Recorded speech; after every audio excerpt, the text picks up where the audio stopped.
Welcome to the Maryland Caucus. I'm Dave Whelan, the executive editor of the Spy newspapers, and this is a Spy podcast where veteran Maryland political analysts Len Foxwell and Clayton Mitchell break down the politics, policies, and personalities shaping our state and region each week. And a warm welcome to you both. Clay, I'm going to start with you this week. This issue in Easton in terms of immigration and the recent abducting of a pastor in our community still is very relevant. And I guess since we last talked, how are you reflecting on this now? Well, what I had said last week, and I'll be honest with you, I call hell from the left and the right on the comments that I made. It was truly a bipartisan thing. On the left, my friends condemned me for not totally bashing ICE and Tom Homan and the president, to totally dismiss what they're doing. And on the right, I got bashed by even suggesting that there be an alternative route to what we're doing. An alternative, that is, to deporting 12 to 15 million immigrants who are undocumented and who are like the pastor, that are otherwise good people. What are we going to do with that? And I'm telling you, I caught living hell from both sides all week long, still do to this day.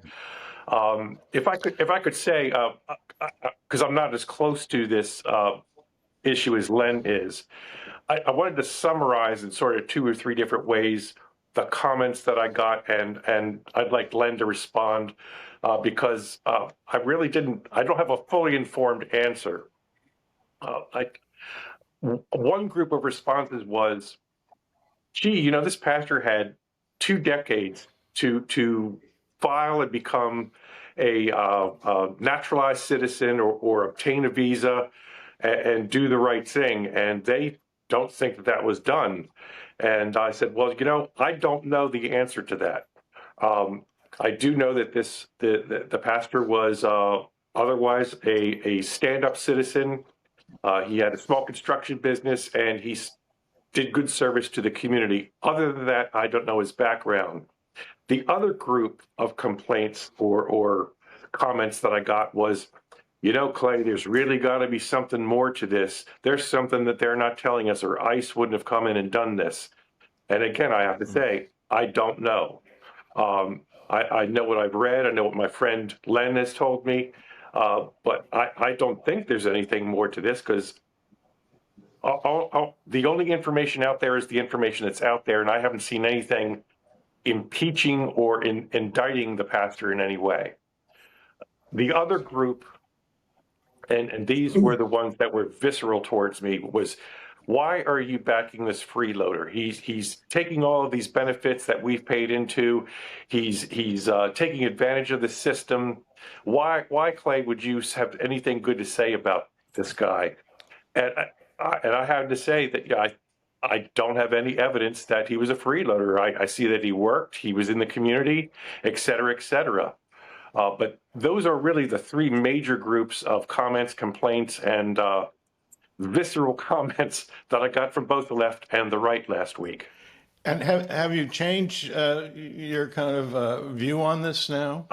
I want to say qualified. No, I haven't changed my mind on this, but I do think that taking 12 to 15 million otherwise decent people, putting them on a plane or a train or a boat, and sending them out of here is not a realistic view. I think it is more conservative to say, we have a problem with the amount of people that we have in our society. We have 1.66 children for every 2 people in this country, and actuarially, it's not going to work. We need to expand our population. President Trump has said so. I see this as a way to be a win-win. The otherwise decent immigrants, like the pastor, could have a pathway to stay here, to be productive, to help out the society. And on the other hand, it will also save us billions of dollars deporting all of these people. I think that There are a lot of educated ones. There are a lot of ones like the pastor that have a business that they probably deserve to stay unless there's some felony or something in their background. I think that that is a more middle of the road practical approach. But just by saying, you know, y'all are out of here, I just don't see that happening. If we were missing 12 to 15 million people in this country, that would have, in my view, a catastrophic economic impact. And I think that's ignored by a lot of people. Len, Clay said it right. You're in the thick of this and providing some real important leadership to an effort to bring the pastor out of detention. First of all, what do you have any updates? And then maybe we could talk a little bit more about the broader issues. Unfortunately, there are no updates I have to provide at this point. The next step of the process is his bond hearing. The motion to bond has been approved by the courts, and now we're just waiting for his case to be heard in front of a judge. And assuming he is released on bond or upon his own recognizance, then he'll be able to come home with his family. And so just fingers crossed that this gets done, because it's now been a week and a half since he was abducted from his car by ICE agents in what I will only describe as a government-sponsored kidnapping. Period. Full stop. He was, his family had no idea where he was. His family was about to file a missing persons report on the morning of Monday, July 21st, because typically over the course of a workday, he'll check in with his daughter and his wife multiple times just to say, hey, how are things going? How's things back at the house?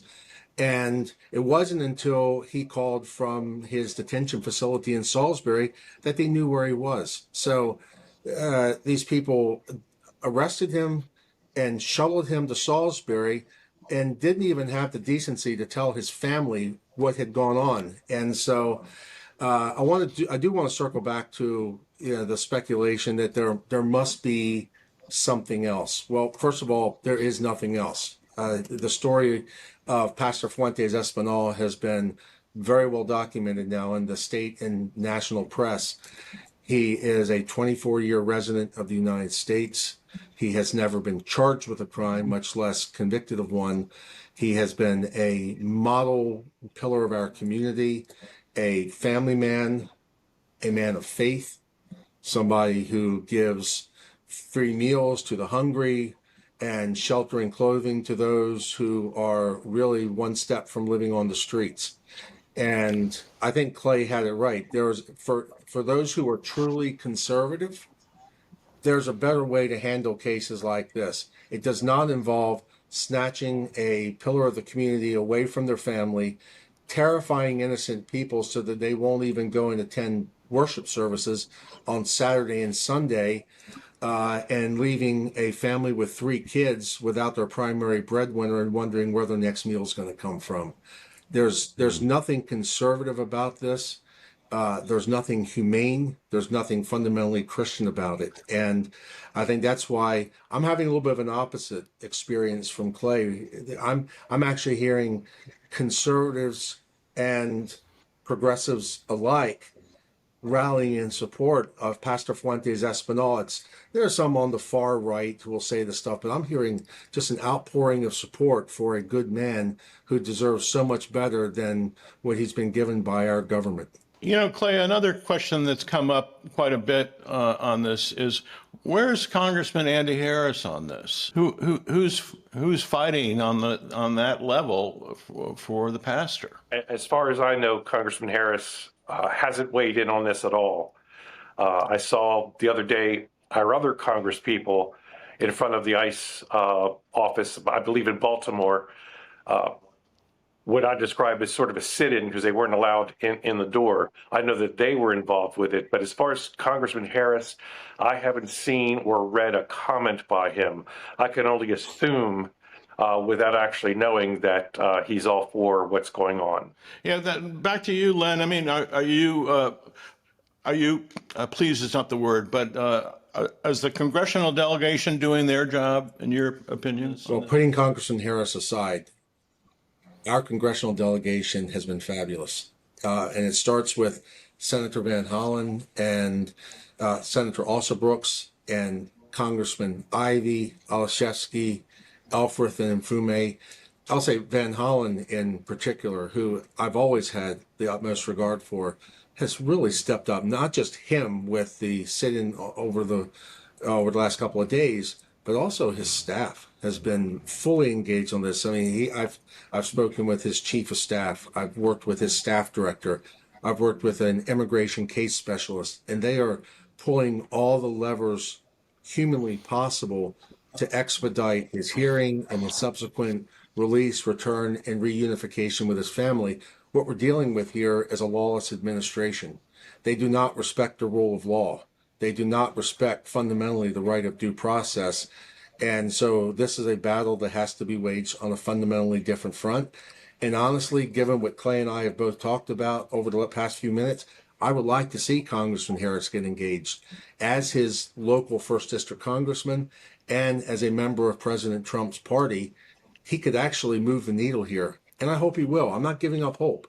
I'm still hopeful, if not optimistic, that he's going to step up and do the right thing here. Because, I mean, let's just go back to the conditions in which Pastor Fuentes Espinal is being held. He spent 3 nights in a place without a bed to sleep on, without a hot shower, without a sink to brush his teeth, a bucket for bodily functions. Dave, these are conditions to which neither you nor Clay nor myself would submit our pets. And these are how human beings are being treated in the most prosperous country on earth in the year 2025. It's a moral travesty, and it really does diminish, if not irrevocably, then substantially our reputation as a leader among states. Hey, let's switch to hot takes for this week. Clay, what got your attention? Well, I got to say, and I'm not pandering here, the winner this week is Len Foxwell, because he actually took a local issue and made it a national story. I saw him on CNN and heard him on the radio out there in the public, and that takes some doing. You can't outfox the Foxwell. He could take an issue, and he can. Sorry, Len. He can make a cause go national very quick, and for that, I think he is a figure in Maryland that took a local issue, it became national, and that takes some doing, my friend. My losers this week, and I only say this because I had a couple of friends show me their electric bills. They've darn near doubled. And where a friend of mine had usually at a worst month a $320 electric bill in the summertime, in the heat of the summer, it was $600 on the nose. That is unacceptable, and something needs to be done to address it. And the governor just can't go out there and say it's PJM or the utilities and all that. It's the lack of supply here in the state. And when you take traditional power sources offline, this is what we get. It's not wind, it's not solar, it's traditional power sources. And everybody better enjoy their electric bills, because they're only going to go up. So, Len, what got your attention this week? Well, first, I want to thank my friend Clay for the generous shout out. I wish I could take full credit for it, but we have a very, very good team behind Pastor Fuentes Espinal. And as you know, this is something that's very personally meaningful to me, given my relationship with the family and given my son Darren's lifelong friendship with the pastor's son, also named Daniel. I feel like this is something that just has to be done. And whatever I can do to help, I'm in it for the duration. I will say that the winner, from my very narrow point of view these days, has been Senator Chris Van Hollen. Just the caliber of his service, the intellect, and the reason by which he articulates his values and his philosophy, the civility with which he pursues his goals. It does remind me of Senator Paul Sarbanes in his very best years. And Paul Sarbanes, a native of the Eastern Shore, is someone for whom I have had the utmost respect for my entire life. It means a lot for me to say that someone is the worthy heir to the legacy of Paul Sarbanes, but I think Chris Van Hollen is it. And so I cherish the quality of the man's service. Loser, it's got to say it's Baltimore County Executive Kathy Klausmeyer. And the way in which she has mishandled the reappointment of Inspector General Kelly Madigan has managed to take a dry inside baseball procedural issue and blow it up into a statewide controversy.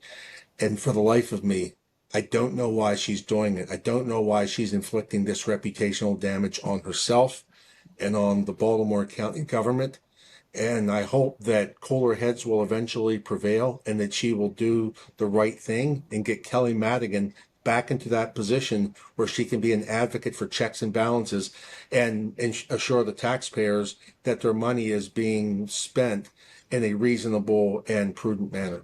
Well, thanks, guys. We'll see you next week.